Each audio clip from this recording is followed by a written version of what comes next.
BA fifth semester, welcome in my first class. जो ये paper है, this is the first paper और उसका टाइटल है प्रॉब्लम्स ऑफ फिलोसफी। ठीक है।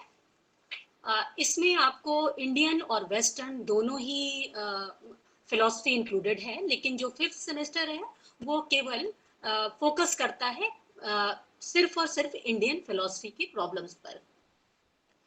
All of you are familiar with Indian philosophy, क्योंकि फर्स्ट सेमेस्टर और सेकेंड सेमेस्टर में आप सभी इंडियन फिलोसफी पढ़ चुके हैं।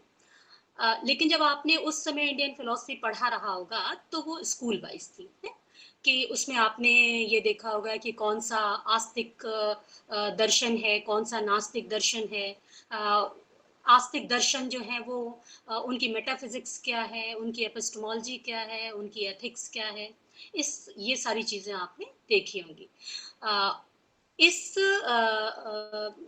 पेपर में, ये पेपर जो है वो इशू वाइज है, यानी आप उन चीज़ों के बारे में चर्चा करेंगे, उन चीज़ों के बारे में जानेंगे, उन मुद्दों के बारे में जानेंगे जो कि इंडियन फिलोसफी के सभी स्कूल डिस्कस करते हैं। ठीक है। इसमें एज यूजुअल आपका पेपर 4 यूनिट में डिवाइड है। जो पहली यूनिट है, और मैं स्टार्ट कर रही हूँ पहली यूनिट से, चूंकि आप सभी लोग इंडियन फिलोसफी से फैमिलियर हैं, इसलिए मैं कोई जनरल इंट्रोडक्शन नहीं देना चाह रही हूँ, क्योंकि आप सबको मालूम है कि इंडियन फिलोसफी में आपने एक जिस्ट आप सबके पास है कि इंडियन फिलोसफी क्या है और किस तरीके से काम करती है, और वो किन किन विषयों के किस तरीके से उसका डेवलपमेंट हो रहा है। हम बिल्कुल सिलेबस के अकॉर्डिंगली ही हम इसलिए मैं डायरेक्टली अपने सिलेबस पर ही आ जाते हैं हम लोग। जो पहली यूनिट है वो क्या है? वर्ड एंड इट्स क्रिएशन, विश्व और उसकी सृष्टि। ठीक है। विश्व, ये जो यूनिट है, इट मीन्स क्या है कि इसके अंतर्गत आप क्या चीज देखेंगे कि इंडियन फिलोसफी में इस विषय पर विभिन्न प्रकार की विचारधाराएं आपको कौन कौन सी मिल रही हैं। जो आपके सिलेबस में है वो क्या है? मटेरियलिज्म है, भौतिकवाद है, परमाणुवाद है, प्रकृति परिणामवाद है, ब्रह्म परिणामवाद है, और विवर्तवाद है। ये सारी चीजें क्या हैं? ये विचारधाराएं हैं, आइडियोलॉजीज हैं, जो कि किसके बारे में है? विश्व और उसकी रचना के बारे में है। ठीक है।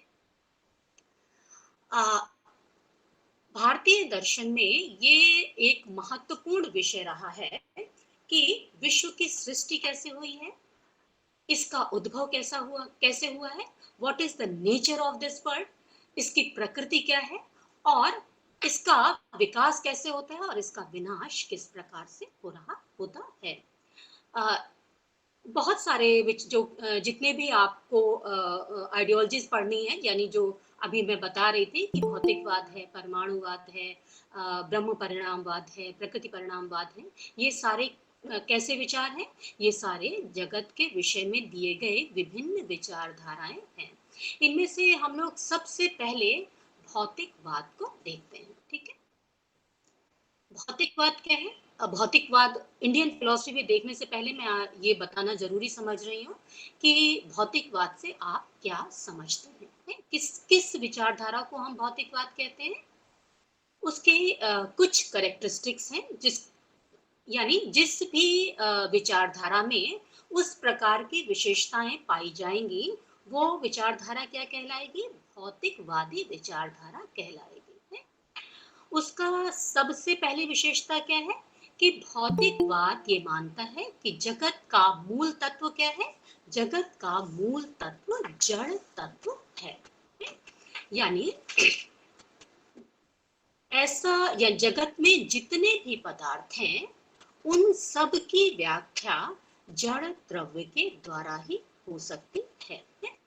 और यानी ऐसा कोई भी पदार्थ नहीं है जिसे हम भौतिक तत्व के द्वारा उसको विश्लेषित न कर पाए, या उसको समझ न पाए, या उसके स्वभाव का निरूपण न कर पाए। और ये भौतिक तत्व की विशेषता क्या है कि ये देश में स्थित होता है, यानी इसकी एग्जिस्टेंस के लिए किस चीज की जरूरत होती है, स्पेस की जरूरत होती है, यानी ये क्या है, किसी देश में स्थित होता है। ठीक है, ये मेरी मेरी आवाज सुनाई दे रही है? हेलो, मेरी आवाज यस सुनाई मैम, दे रही है? यस मैम सुनाई दे रही हाँ, है। ठीक है। और अगर जहां पर नहीं समझ में आएगा प्लीज उसको मैं आपके मैसेज देख लूंगी। ठीक है, तो पहली विशेषता क्या थी कि भौतिकवाद की पहली विशेषता क्या है, यानी कोई भी आइडियोलॉजी जो ये कहती है कि जगत का मूल तत्व क्या है, जड़ द्रव्य है, जड़ तत्व है, भूत तत्व है, भौतिक तत्व है, वो आइडियोलॉजी क्या कहलाती है, मेटेरियलिज्म कहलाती है। यानी ये क्या करती है, विश्व के जितने भी पदार्थ हैं उनकी व्याख्या जड़ तत्व के द्वारा करती है। ठीक है, ऐसा कोई भी विश्व में ऑब्जेक्ट नहीं है, ऐसी कोई घटना नहीं है जिसको कि ये विचारधारा जड़ द्रव्य के द्वारा उसकी व्याख्या न कर पाए। दूसरी विशेषता क्या है भौतिकवाद की, दूसरी भौतिकवाद की विशेषता ये है कि भौतिकवाद इस विश्व की व्याख्या के लिए भी किसका आधार लेता है, भौतिक तत्वों का आधार लेता है। यानी इस विश्व में किसके द्वारा हम विश्व को व्याख्यायित करेंगे, हम भौतिक तत्वों के स्वरूप के आधार पर विश्व की व्याख्या कर सकते हैं, और यह उसके द्वारा ही विश्व की व्याख्या करी जा सकती है। इस विचारधारा की एक विशेषता ये है कि जब हम ये कह रहे हैं कि विश्व किससे निर्मित है, जड़ तत्वों से निर्मित है, और ये जड़ तत्वों का क्या है, अपना स्वभाव होता है। यानी विश्व की व्याख्या किसके द्वारा की जाएगी, किसी सुपर नेचुरल पावर की जरूरत नहीं है, किसी पराशक्ति की आवश्यकता भौतिकवाद स्वीकार नहीं करता उसको, किस, क्योंकि विश्व की व्याख्या किसके द्वारा होगी, प्राकृतिक नियमों के द्वारा ही विश्व की व्याख्या की जा सकती है। ठीक है, कि क्यों की जा सकती है, क्योंकि जड़ तत्व कैसे हैं, भूत तत्व हैं, और इन्हीं भूत तत्वों का स्वभाव कैसा है, ये किस नियम के अनुसार कार्य करते हैं, अपने स्वभाव के अनुसार कार्य करते हैं, और इनका स्वभाव कैसा है, किसी पराशक्ति के द्वारा नियंत्रित नहीं है, बल्कि कैसा है, मैकेनिक, यांत्रिक है, और इसलिए विश्व की व्याख्या कैसी होगी, प्राकृतिक नियमों के द्वारा विश्व की व्याख्या की जा सकती है। ठीक है, भौतिकवाद की एक तीसरी विशेषता क्या है कि ये ईश्वर जैसी किसी भी सत्ता का निषेध कर देता है।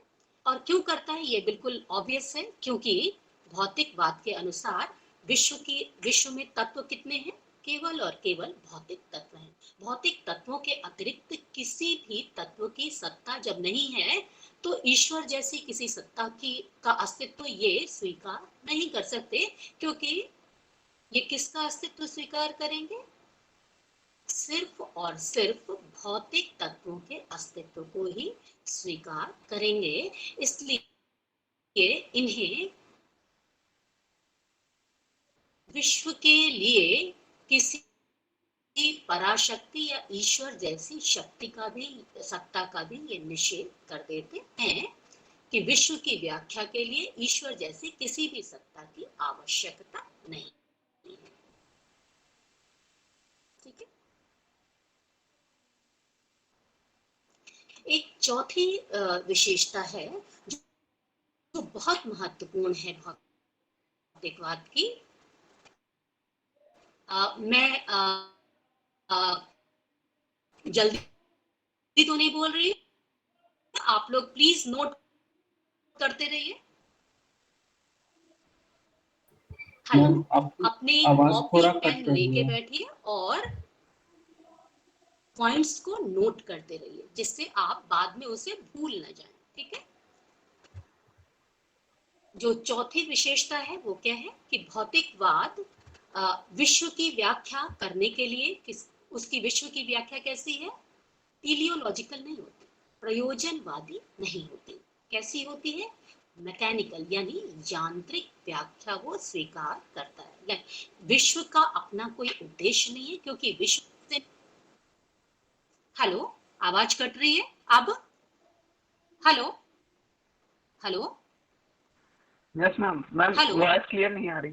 मैम वॉइस क्लियर नहीं प्लीज आ क्या रही। मेरी आवाज कट रही है अभी? मैम हल्की हल्की कट रही है बीच बीच में। हेलो, मैम हल्की हल्की कट रही है बीच बीच में। ठीक है। तो जो चौथी विशेषता है वो क्या है कि ये भौतिकवादी व्याख्या जब विश्व की व्याख्या करती है तो ये कैसी होती है? यांत्रिक व्याख्या होती है।